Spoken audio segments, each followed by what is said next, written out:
Hello दोस्तों, आज के इस वीडियो लेक्चर में हम लोग पीएच एंड पीएच स्केल के बारे में पढ़ेंगे और देखेंगे कि पी का मतलब क्या होता है। यहाँ पे पीएच जो स्केल है वो 0 से 14 ही क्यों होता है और क्यों नहीं हो सकता। साथ ही साथ देखेंगे कि पीएच का क्या हमारे महत्व है डेली लाइफ में, क्या क्या एप्लीकेशंस है। पिछली वीडियो लेक्चर में हम लोगों ने देखा था कि लिटमस क्या होता है और किस तरह से लिटमस का इस्तेमाल करके एसिडिक और बेसिक सोल्यूशन का पता लगाते थे। आइए आज देखते हैं कि पीएच क्या होता है। पीएच को निम्नलिखित तरीके से डिफाइन कर सकते हैं। एक सॉल्यूशन के पीएच को हम लोग इस तरह से डिफाइन कर सकते हैं। PH is equals to negative logarithmic of hydrogen ion concentration. अर्थात हम लोग कह सकते हैं कि किसी भी सॉल्यूशन का जो पीएच है वो हाइड्रोजन आयन के सांद्रण, ये जो ब्रैकेट देख रहे हैं वो सांद्रण को, कंसंट्रेशन को रिप्रेजेंट कर रहा है। एक्चुअल मीनिंग इसका, रिप्रेजेंटेशन का जो मीनिंग है वो एक्टिविटी को रिप्रेजेंट करता है, लेकिन इसे हम लोग कंसंट्रेशन के टर्म में भी रिप्रेजेंट करते हैं। तो ये जो ब्रैकेट है वो कंसंट्रेशन को रिप्रेजेंट करता है। तो हम लोग पीएच ऑफ सॉल्यूशन डिफाइन कर सकते हैं इस तरह से कि किसी भी सॉल्यूशन का पीएच उसमें मौजूद हाइड्रोजन आयन के सांद्रण के लघु गुणक के ऋणात्मक मान को कहते हैं। अर्थात pH of a solution is defined as the negative logarithmic of hydrogen ion concentration. अभी आपको किसी तरह का समझ में कोई चीज़ आया नहीं होगा, मैंने सिर्फ एक डिफिनेशन बताया। यहाँ पे लोग क्या है, हाइड्रोजन आयन कंसंट्रेशन क्या है, नेगेटिव क्यों लगाए हैं, लोग क्यों लगाए हैं, पीएच में पी का मतलब क्या होता है, किसी भी तरह का आपको बात समझ में नहीं आएगा। आइए इन सारी चीज़ों को समझने की कोशिश करते हैं कि हमने माइनस क्यों लगाया, लोग क्यों लगाया और बेसिकली ये होता क्या है। तो जाइए आइए सबसे पहले एक छोटा सा एग्जाम्पल लेते हैं वाटर का। हम जानते हैं कि जो वाटर है हमारे पास वो आयनों में टूट के रहता है, H+ और OH- आयनों में डिसोसिएट आयोनाइज होकर रहता है। लेकिन कभी आपने गौर किया है कि ये कितने सारे मात्रा में हमें मिलते हैं सॉल्यूशन में।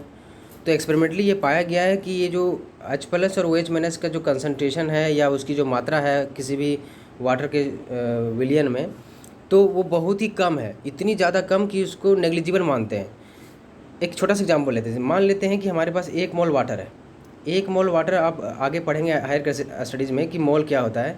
तो जनरली 1 मोल कोई भी सब्सटेंस लेते हैं तो उसमें 6.022 इंटू 10⁻23 मॉलिक्यूल्स रहते हैं।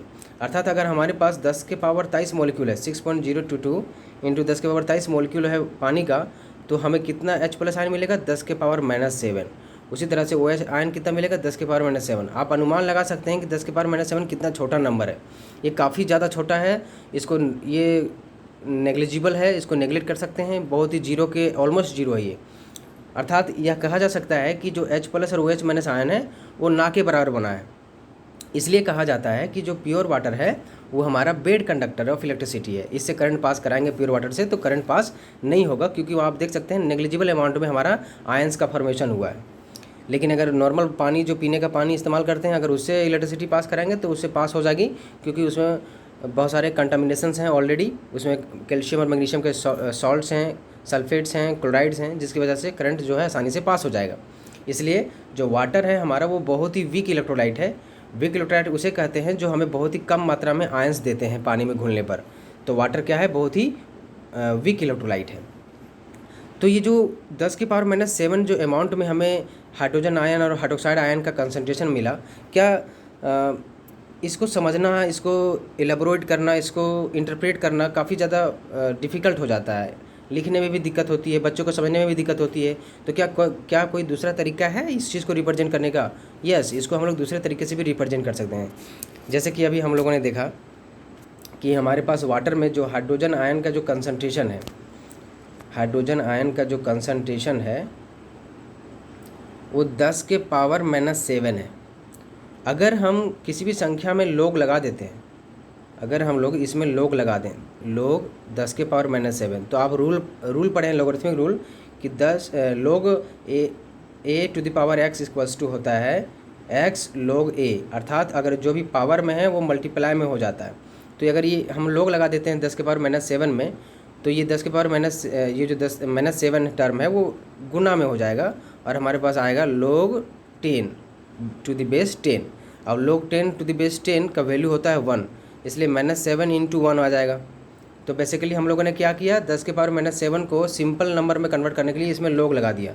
लेकिन कोई भी चीज़ जनरली माइनस में उसको नहीं रखते हैं, प्लस में कन्वर्ट किया जाता है। इसलिए इसको प्लस में कन्वर्ट करने के लिए हमें माइनस से गुना करना पड़ेगा। इसलिए अगर हम यहाँ माइनस भी लगा दें यहाँ माइनस लगा दें तो यहाँ प्लस हो जाएगा, यहाँ प्लस हो जाएगा, तो हमारे पास जो हाइड्रोजन आयन का कंसंट्रेशन है वो 7 आ जाएगा। अर्थात हमने बेसिकली क्या किया कि जो हाइड्रोजन आयन का कंसंट्रेशन था वाटर में 10⁻⁷, उसमें लोग लगा करके माइनस लगा करके उसको सिंपल नंबर में कन्वर्ट कर दिया। अब आपको कोई बोलेगा कि हाइड्रोजन आयन का कंसंट्रेशन जो है 7 है, तो इसको काफ़ी ज़्यादा ईजी हो जाता है समझना। तो हमने बेसिकली क्या किया, माइनस लोग लगा दिया। इस माइनस लोग को ही हम लोग जनरली पी कहते हैं, और इसीलिए हमारा जो पीएच का डिफिनेशन है वो इस प्रकार से दिया जाता है, pH is the negative logarithmic of hydrogen ion concentration. अगर हम लोग पी के साथ में एच लगा दिए तो हम लोग लिखेंगे इसको, पी का जनरल मीनिंग क्या हुआ, माइनस लोग, और ये एच बताता है किसी भी अगर एच है तो उसको बताता है उसका कंसंट्रेशन को, अर्थात pH is negative logarithmic of hydrogen ion concentration. अगर हम यहाँ पे POH लगा दे इसका मतलब हुआ negative logarithmic of OH minus ion concentration. अगर PKW लगा दे KW तो इसका मतलब हुआ नेगेटिव लॉग ऑफ KW। तो इस तरह से हम लोग पीएच को डिफाइन करते हैं। अब आइए समझते हैं, अभी तक हम लोगों ने क्या देखा कि हम लोगों ने लॉग क्यों लगाया, माइनस क्यों लगाया, ताकि जो कंसंट्रेशन टर्म था हाइड्रोजन का वो जो पावर में था माइनस टर्म में था उसको सिंपल नंबर में कन्वर्ट कर देंगे ताकि चीज़ें आसानी से समझ में आए। अगर किसी बच्चे को कहा जाए कि किसी सॉल्यूशन का जो सॉल्यूशन है उसमें जो हाइड्रोजन आयन का कंसंट्रेशन है वो 10⁻⁷ है, तो बच्चा काफ़ी डिफ़िकल्टी महसूस करता है समझने में। लेकिन अगर वही बोला जाए कि उसका कंसंट्रेशन 7 है तो बच्चा काफ़ी आसानी से समझ जाता है। इसलिए हम लोगों ने क्या किया, कंसंट्रेशन टर्म को जो कि पावर में था माइनस में था उसको सिंपल नंबर में कन्वर्ट कर दिया माइनस लोग लगा करके, और जो माइनस लोग है वो जनरली पी को रिप्रेजेंट कर रहा है। पी का एक दूसरा मीनिंग भी है, सोरेनसन ने पीएच के बारे में ज़्यादा डिफाइन किया है। तो सोरेनसन जब अपने लिटरेचर में लिख रहे थे, पीएच को डिफाइन कर रहे थे, तो उन्होंने पी का अलग अलग भाषाओं में अलग अलग मीनिंग बताया, लेकिन जनरली जो जर्मन वर्ड है वो उससे ये डराइव हुआ है। जर्मन वर्ड में पी को हम लोग पोटेंज कहते हैं, जिसे हिंदी में पुषांश भी कहा जाता है। तो पुषांश का मतलब होता है पावर या पोटेंशियल। तो पीएच को दूसरे शब्दों में हम लोग डिफाइन कर सकते हैं कि pH of a solution is also defined as the power of hydrogen present in that solution. अर्थात किसी भी सॉल्यूशन में कितनी मात्रा में हाइड्रोजन आयन बन रहा है या उसमें प्रेजेंट है, उसी की मात्रा को उस सॉल्यूशन का पीएच कहा जाता है।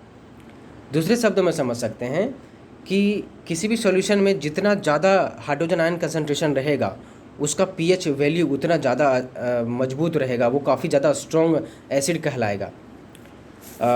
हम लोग पीएच को अभी डिफाइन किए, pH is the negative logarithmic of hydrogen ion concentration. इस हाइड्रोजन आयन कंसंट्रेशन के जगह पे हम लोग minus logarithmic of H3O+ ion भी लिख सकते हैं। ऐसा क्यों कर रहे हैं कि हाइड्रोजन आयन के जगह पे हाइड्रोनियम आयन का यूज कर रहे हैं, क्योंकि आपने पहले पढ़ा कि जब वाटर ब्रेक होता है तो हमें H+ आयन और OH- आयन देता है। लेकिन आप जानते हैं कि जो H+ आयन जिसे प्रोटॉन कह रहे हैं वो काफ़ी अनस्टेबल है, वो अकेला एग्जिस्ट नहीं करता, वो वाटर के और सारे मॉलिक्यूल वहाँ जो कि प्रेजेंट हैं उसमें जो ऑक्सीजन के ऊपर जो लोन पेयर है उससे रिएक्ट कर जाएगा और H3O+ आयन बना लेगा। तो जनरली जो H+ आयन है वो H3O+ आयन के रूप में रहता है, हमें H+ के रूप में नहीं दिखाई देता है। इसलिए पीएच को हम लोग इस तरह भी डिफाइन कर सकते हैं, the negative log of hydronium ion concentration. तो अभी तक हम लोगों ने सीखा कि पीएच क्या होता है। PH basically it represent the concentration of the hydrogen ion present in a particular solution. ये बताता है कि किसी सॉल्यूशन में कितना मात्रा में H+ आयन बन रहा है या कितना H+ आयन मौजूद है। दूसरा हम लोगों ने सीखा कि इसमें हमने नेगेटिव क्यों लगाया, लोग क्यों लगाया, और तीसरा बात हम लोगों ने समझा कि इस पी का मतलब क्या होता है। कभी कभी एग्जाम में इससे सवाल आते रहते हैं, तो इसको आपको समझदारी से समझना होगा। अब आइए देखते हैं कि पीएच स्केल क्या होता है। पीएच स्केल को समझने से पहले आइए समझते हैं कि जो वाटर है उसका पीएच हम लोग कैसे निकालेंगे। अभी हम लोगों ने देखा कि वाटर जो है वो अपने आयनों में H+ और OH- में टूटा रहता है। इसका कंसंट्रेशन 10⁻⁷ आता है, इसका भी 10⁻⁷ आता है।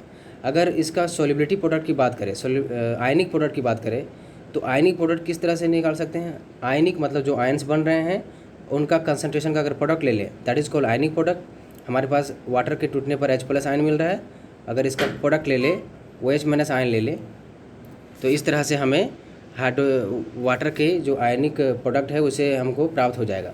इसका कंसंट्रेशन 10⁻⁷ है, इसका कंसंट्रेशन 10⁻⁷ है। दोनों को अगर मल्टीप्लाई करेंगे 10⁻⁻14 आएगा। ये हमारा आयनिक प्रोडक्ट ऑफ वाटर है। तो इस तरह से हम लोगों ने देखा कि वाटर का जो आयनिक प्रोडक्ट का कंसंट्रेशन है वो 10⁻⁻7 आया। हम सभी जानते हैं कि अगर एक न्यूट्रल सॉल्यूशन की बात करें तो न्यूट्रल सॉल्यूशन में क्या होता है कि जो हाइड्रोजन आयन के जितने सारे कंसंट्रेशन रहेंगे जो एसिड से आए हैं, और जो OH- आयन के कंसंट्रेशन रहेंगे जो बेस से आए हैं, दोनों का अगर कंसंट्रेशन इक्वल है या एक्टिविटी इक्वल है, तब हम लोग कहते हैं कि वह न्यूट्रल सॉल्यूशन है। अर्थात कंसंट्रेशन ऑफ H+ आयन और कंसंट्रेशन ऑफ OH- आयन अगर बराबर है, तब हम लोग उस सॉल्यूशन को न्यूट्रल सॉल्यूशन कहते हैं। अगर इसके pH की बात करें तो चूँकि वाटर के केस में आपने देखा था कि हाइड्रोजन आयन का कंसंट्रेशन 10⁻⁷ बना था, तो pH is defined as minus logarithmic of hydrogen ion concentration, अर्थात -log 10⁻⁻7। तो ये -7 इससे मल्टीप्लाई हो जाएगा, तो -7 × 1 अर्थात +7। तो जो न्यूट्रल सॉल्यूशन का जो pH का जो वैल्यू होता है वो 7 आता है। pH 7 का कहने का मतलब क्या होता है? अगर किसी सॉल्यूशन में pH 7 लिखा है और किसी सॉल्यूशन के बारे में लिखा गया है कि उसका pH 3 है, तो इस बात से क्या समझेंगे हम लोग? pH अगर 7 है, इसका मतलब हुआ कि जो उसमें हाइड्रोजन आयन का जो कंसंट्रेशन होगा वो 10⁻⁻7 होगा। अगर pH 3 लिखा है तो इसका मतलब हुआ कि उसमें जो हाइड्रोजन आयन का जो कंसंट्रेशन होगा वो 10⁻⁻3 होगा। अब इसमें से स्ट्रॉन्ग कौन होगा? जिसका pH कम होगा। आप 10⁻⁻3 को देखेंगे तो ये बड़ा वैल्यू है इन कंपैरिजन टू 10⁻⁻7। 10⁻⁻7 छोटा वैल्यू है, 10⁻⁻3 बड़ा वैल्यू है। इसलिए जो pH 3 है वो ज़्यादा स्ट्रॉन्ग कहलाएगा और pH 7 जिसका सॉल्यूशन का मान है वो वीक कहलाएगा। अब आइए समझते हैं कि pH स्केल क्या होता है। pH स्केल जनरली 0 से शुरू होकर के 14 तक जाता है, या एक स्केल है, रेंज है। सोरेनसन ने इसको pH सॉल्यूशन के स्ट्रेंथ को डिटरमाइन करने के लिए एक स्केल बनाया। कभी कभी इंटरव्यू में पूछा जाता है कि यह 0 से 14 के बीच में ही क्यों होता है। इस सवाल को हम लोग अलग वीडियो में समझेंगे, इसका आंसर अलग वीडियो में देखेंगे। अभी हमें देखना है कि जो pH स्केल है उसमें 0 से लेकर के 14 तक अंक लिखे रहते हैं और उसमें बहुत डिफरेंट कलर आपको देखने को मिलेंगे। कलर के कंपोजिशन के आधार पर हम लोग कहते हैं कि किसी सॉल्यूशन का pH कितना है। बीच वाला जो 7 का जो वैल्यू है pH = 7, वो न्यूट्रल सॉल्यूशन के बारे में बताता है। कोई भी जो हमारा न्यूट्रल सॉल्यूशन है उसका pH जो होता है वो 7 होता है। जैसे कि जो हमारा वाटर है, प्योर वाटर, उसका जो pH का वैल्यू है वो 7 आता है। अगर 7 से दाहिने तरफ आगे बढ़ते हैं, 7 से दाहिने तरफ बढ़ते हैं, 8, 9, 10, 11, 12, 14 तक जाते हैं, तो उसका जो pH का वैल्यू है वो अभी देख रहे हैं आप क्या हो रहा है, उसका वैल्यू बढ़ रहा है। इसका मतलब हुआ कि बेसिक कैरेक्टर बढ़ रहा है। अगर हम लोग 7 से दाहिने तरफ बढ़ रहे हैं तो मतलब बेसिक कैरेक्टर बढ़ रहा है। अगर 7 से बाएं तरफ जाते हैं, लेफ़्ट साइड तरफ जाते हैं, तो एसिडिक स्ट्रेंथ बढ़ता है।